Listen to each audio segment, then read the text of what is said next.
تمام دیکھنے اور سننے والوں کو یوٹیوب چینل ایزی ہیلتھ کی طرف سے خوش آمدید۔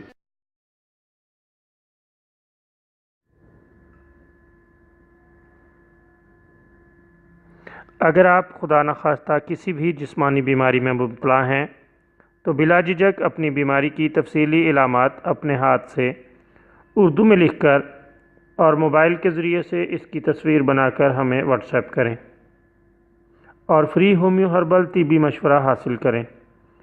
لکھنے میں اگر کوئی مشکل پیش ہو تو آڈیو ریکارڈ کر کے بھیج سکتے ہیں۔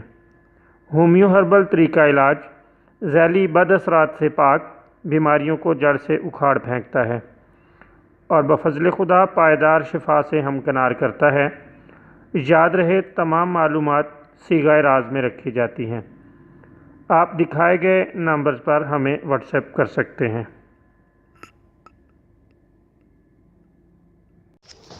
آج جو ویڈیو آپ کی خدمت میں پیش کی جا رہی ہے اس میں آپ کو بچوں کی ہچکی کے لیے ایک شاندار نسخہ بتائیں گے۔ اس کے لیے آپ پسی ہوئی سونف کا پاؤڈر لے لیں 1 چٹکی، اور پسی ہوئی کالی مرچ تھوڑی سی لے لیں، 1 قطرہ ادرک کا رس اور 2 قطرے لیموں کا رس ملا کر اچھی طرح گھول لیں اور بچے کو چٹا دیں۔ اس سے اللہ تعالیٰ کے فضل سے فوری طور پر ہچکی آنا بند ہو جائے گی۔